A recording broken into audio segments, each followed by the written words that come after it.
Olá pessoal, sejam bem-vindos de volta. Eu sou o Wander Wilson e nós estamos aqui na aula 1.2. Se você caiu aqui de paraquedas através do YouTube, saiba que nós tivemos a aula 1.1. Então, para você entender bem aquilo que a gente está trabalhando nessa aula 1.2, é extremamente importante que você vá lá no vídeo anterior e assista a aula 1.1. Isso faz parte de uma sequência de aulas que são referentes à disciplina Fundamentos da Informática, na qual a gente está trabalhando com alunos do curso técnico em informática do IFPA Campus Abaetetuba. Então, se você está no nosso ambiente SIGA, você que é aluno do IFPA, e não assistiu ainda a aula 1.1, você precisa assisti-la, tá? Para você poder entender legal aquilo que a gente vai trabalhar aqui. E para você ainda que é nosso aluno lá do IFPA, é extremamente importante que você assista a aula 0. E é lá que eu dou várias explicações sobre como é que a gente vai trabalhar essa disciplina, qual o formato de avaliação, tá? Como é que você vai ganhar seus pontos, enfim. É extremamente importante que você assista também a aula 0. Certo? Bem, na aula anterior, na aula 1.1, a gente trabalhou o conceito de computador, entender como é que o computador funciona, como é que ele trabalha. E a gente também falou sobre alguns tipos de computadores. Os computadores do tipo descartável e os computadores do tipo microcontroladores. E a gente vai dar sequência, a gente vai falar agora dos computadores do tipo móveis, tá? Os computadores móveis. O primeiro que eu vou falar a respeito é sobre o tablet. O tablet é esse que aparece aí na foto, é esse computador que cabe na nossa mão. Você pode colocar numa mochila e levar para onde você quiser. Nele você pode acessar a internet, acessar e-mail, você pode acessar algumas redes sociais, você pode digitar texto, trabalhar com planilhas. Enfim, dá para fazer muita coisa no tablet. E uma grande vantagem que ele tem é que ele consome pouca energia elétrica. Então você pode trabalhar durante horas sem precisar recarregá-lo. Outro tipo de computador móvel bastante popular é o smartphone. Talvez você tenha o smartphone, talvez você esteja assistindo essa videoaula através do smartphone. Então, com o passar dos anos, o smartphone se popularizou muito. Caiu o preço dele e a grande maioria da população brasileira possui um smartphone. O IBGE, eles fazem pesquisas constantes e identificaram que 97% dos brasileiros utilizam um smartphone. Então, não deve ser novidade para ninguém mais o smartphone.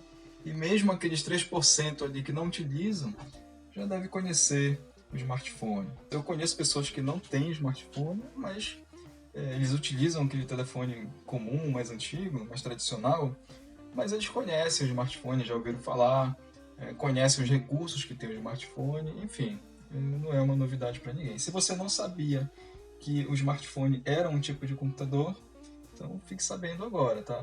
No smartphone a gente pode utilizar várias coisas, você pode também digitar texto, você pode editar vídeos, editar fotos, enfim, tem uma variedade muito grande de coisas que dá para fazer no smartphone. Ainda te digo mais, é possível conectar no smartphone um teclado e um mouse, e é possível também transmitir tudo aquilo que está aparecendo na tela do smartphone em uma televisão ou monitor. Ou seja, veja que você consegue então utilizar um smartphone como se fosse um computador maior. Né? Você conecta um teclado, um mouse, conecta ele ao monitor e pronto, você tem um computador que cabe no seu bolso. O termo telefone ele acaba sendo sinônimo de smartphone hoje em dia. Lá no início de quando foi criado o smartphone, existia uma diferenciação. Tá? Então, telefone celular eram aqueles que não tinham esses recursos que tem o smartphone. Por exemplo, esses programas que tem, que a gente utiliza o e-mail, as redes sociais, enfim. O celular tradicional ele não tinha esses recursos, o smartphone tem. Mas hoje em dia é muito raro ver alguém que usa um celular daquele formato antigo mais tradicional. Então, acaba sendo sinônimo um do outro hoje em dia. Um outro computador portátil bastante popular são os notebooks e os ultrabooks. Ultrabook talvez seja um termo mais novo para muitas pessoas, mas o notebook ele é um computador portátil e a grande diferença entre eles dois é que o Ultrabook ele é mais moderno. Geralmente ele é mais fino, mais leve e é bem mais potente do que um notebook. Uma outra característica também do Ultrabook é que eles não vêm com um leitor de CD e DVD. Essa é uma característica marcante também do Ultrabook. Então, resumindo, se você for pesquisar nos sites de loja, o Ultrabook geralmente é um notebook melhorado, digamos assim, um notebook mais moderno, mais potente também, tá bom? Falemos então agora de um outro computador móvel que vem se popularizando muito ao longo dos últimos anos, que é o Raspberry Pi. É este equipamento que você está vendo aí na tela. Se você assistiu a aula 1.1, talvez você o compare com o Arduino. Né? Olhando assim rapidamente, talvez até lembre o Arduino, mas eles são completamente diferentes um do outro. Cada um tem um objetivo específico. Conforme eu comentei lá na aula 1.1, o Arduino é para você desenvolver equipamentos, e tem uma arquitetura bem aberta. O Raspberry Pi ele já é um computador pronto. Você compra, você só precisa conectar nele um teclado e um mouse, e você pode conectá-lo a um monitor também, né? Você precisa, para poder utilizá-lo. Então ele é mais um computador de bolso, um computador que cabe na palma da sua mão. Então aqui nós temos imagens dele fechado. Tá? Você pode comprar tanto ele sem essa proteção aí, quanto já prontinho assim. E a maioria das vezes, dependendo do local de onde você compra, ele já vem inclusive com os programas instalados. Então é só plugar o teclado e o mouse e o monitor e pronto, você já pode utilizá-lo. E ele vem também com acesso à rede. Então se você tiver uma rede de computadores com acesso à internet, você pode conectá-lo à internet tranquilamente e utilizá-lo sem problema algum, tá? Dá para ligar um pendrive nele, um HD externo e utilizá-lo tranquilamente. Se você é novo nesse mundo da informática e não sabe o que é pendrive e HD externo, calma. Lá na frente a gente vai falar mais um pouco sobre isso daí, tá? Mas sabe, por enquanto, que o Raspberry Pi ele é um computador móvel, tá? Um portátil, cabe na palma da sua mão tranquilamente e você pode levá-lo para onde quiser, o seu computador de bolso, certo? Pessoal, outro tipo de computador bastante comum são os computadores pessoais, também conhecidos como PC. Essas duas letrinhas aí vêm do inglês, significa Personal Computer, tá? Que significa computador pessoal. Tá? No meio da informática, a gente utiliza muito o termo também desktop. Então, toda vez que você ouvir falar o termo desktop, sabe que a gente está se referindo a um computador pessoal. Computador pessoal é isso daí, você está vendo, ele é muito comum nas casas, nas empresas, nas escolas, tá? Essa caixa que você está vendo aí, ela chama-se gabinete, tá bom? E, em verdade, eu vos digo, esse gabinete e o conjunto de tudo que tem dentro dele, ele é que é o computador, tá bom? Então, o computador é esse gabinete aí, tá? E, claro que para ele funcionar, para a gente conseguir utilizar um computador, a gente precisa de alguns acessórios, que são essa tela, você está vendo aí do lado, que nós chamamos de monitor, e a gente precisa também de um teclado e um mouse. O teclado a gente vai utilizar para digitar e o mouse para a gente arrastar uma setinha na tela. Lá na frente a gente vai falar um pouco mais sobre esses outros equipamentos, tá bom? Então, pessoal, esses acessórios que a gente precisa conectar ao gabinete, nós chamamos de periféricos, tá bom? Então, o computador ele precisa desses acessórios que nós chamamos de periféricos para a gente trabalhar, tá? Mas não obrigatoriamente um computador precisa de um monitor, teclado e mouse para ele funcionar, tá bom? A gente vai ver algumas situações ainda nessa aula que você vai ver que tem alguns tipos de computadores que você não tem a necessidade de conectar teclado, mouse e monitor. Claro que no primeiro momento sim, né? O computador é novo, você precisa instalar alguns programas para ele funcionar. E depois que esses programas já estão em funcionamento, pronto, você pode desconectar o monitor, teclado e mouse e a partir daí ele consegue trabalhar sozinho. Mas a gente volta a falar um pouco mais sobre esse assunto lá na frente, tá bom? Pessoal, vem se popularizando também no mercado um outro tipo de computador pessoal no qual já tem tudo nele. O gabinete e o monitor é uma coisa só. E você só precisa conectar o teclado e o mouse nele, tá bom? São esses computadores aqui que você está vendo nessa imagem. Você tem aqui o monitor, tá? Você tem as caixinhas de som, mas as caixinhas de som nem são necessárias, tá? Geralmente, nesse tipo de computador, a caixinha de som já está aqui dentro também do monitor, às vezes aqui embaixo, às vezes em cima, às vezes atrás, tá? Você só precisa conectar mesmo o teclado, que é este equipamento que você está vendo aqui, e o mouse, tá bom? Então, esse tipo de computador são chamados de all-in-one. É um termo em inglês que significa tudo em um, tá bom?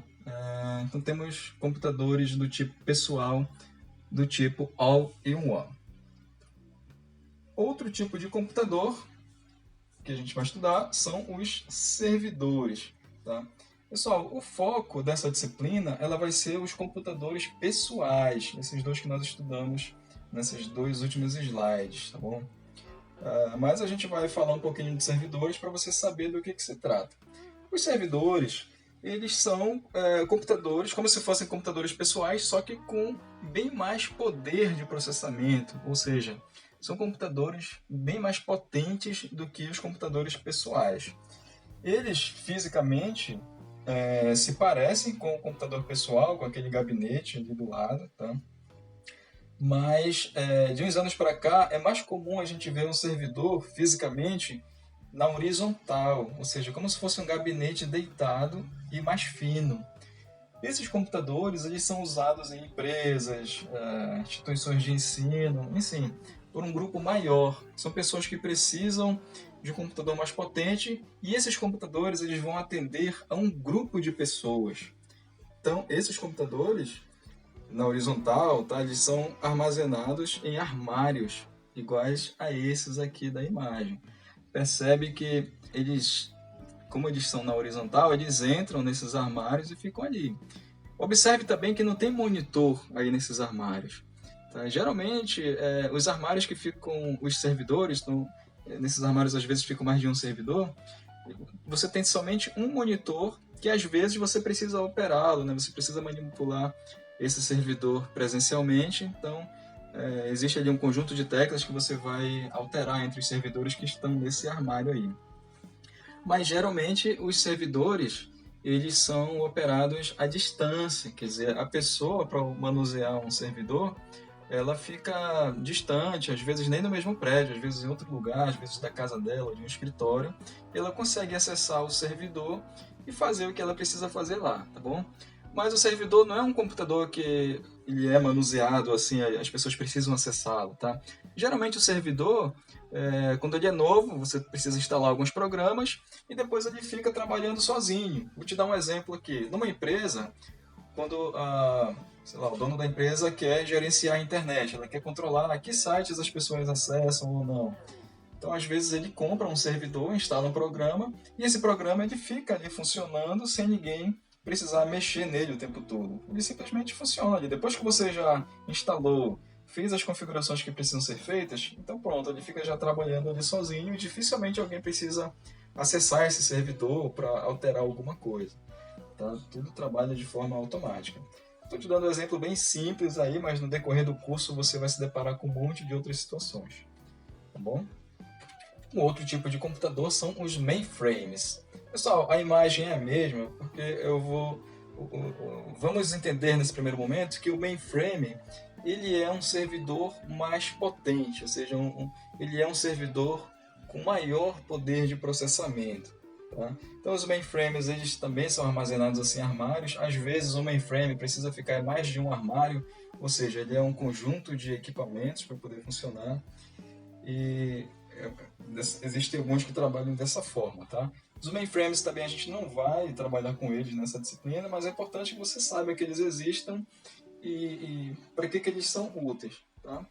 Pessoal, esses servidores, né, computadores de grande porte, eles precisam ficar numa sala chamada data center, que é esta sala. Isso aqui é um exemplo de data center. Então, o data center ele é uma sala bem equipada, bem protegida. Ele precisa ter uma refrigeração muito boa, não pode ter acesso, ter fluxo de qualquer pessoa. Tá? Enfim, existem várias regras para você criar um data center. Então, uma empresa que quer ter vários servidores, ela precisa ter uma salinha ali reservada para que esses servidores fiquem lá. Uma sala precisa ser protegida contra incêndio, enchente, etc. Precisa ser operada por pessoal capacitado, ou seja, não é qualquer um que vai utilizar o data center. Também não é qualquer profissional de TI que vai manusear o data center, tá? Ele precisa ter conhecimentos adequados para trabalhar em um data center, tá bom? Então saiba que os data centers existem. Esse aqui é um exemplo de gente trabalhando ali. Não é um local que você vai ver muita gente o tempo todo, tá? Então essas salas elas são isoladas, não são muito visitadas. As pessoas que manuseiam os servidores, geralmente elas fazem isso à distância de outras salas, às vezes de outros prédios, de outra cidade, inclusive de outro país. Isso tudo é possível, tá bom?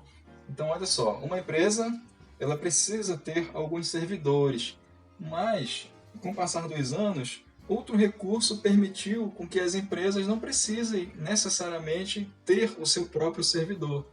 Ela pode contratar um serviço, né, eu vou chamar nesse primeiro momento de serviço, tá, chamado de computação nas nuvens. Então a computação nas nuvens, isso aqui eu vou tentar simplificar bastante, tá? O assunto é muito amplo, a gente precisaria de uma disciplina só para falar disso, tá? Mas vamos entender nesse primeiro momento que a computação nas nuvens é um conjunto de data centers espalhados pelo mundo e as pessoas alugam ali para que empresas ou usuários finais também utilizem uma parte desse data center. Então a pessoa pode utilizar somente um recurso ali do data center. Existe essa possibilidade, tá? Então uma empresa ela contrata ali um data center para poder colocar ali os seus programas de gerenciamento da sua empresa, tá? Isso é possível, tá bom? Mas eu sugiro que você estude mais, talvez não agora, mas lá na frente, um pouco mais sobre o que é computação nas nuvens, tá bom?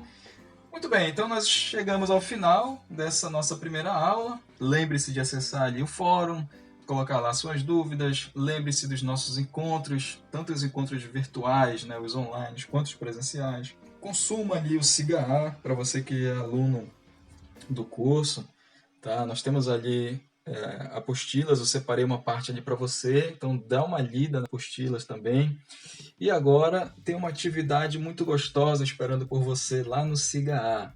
Lembre-se que é importante você fazer essas atividades, é um exercício, você vai precisar responder e ele vai servir ali para você se aprofundar um pouco mais disso tudo aqui, relembrar as coisas que eu conversei aqui com você e, obviamente, ele vai ter uma pontuação ali esperando por você, tá bom? Eu separei também os slides para quem tem dificuldade de acessar os vídeos e os áudios também soltos, se você quiser escutar ali pelo SIGA, somente o áudio para relembrar, ele está disponível também no SIGA, tá bom? Se você está pelo YouTube, coloca suas dúvidas aí nos comentários que a gente vai responder sempre que possível.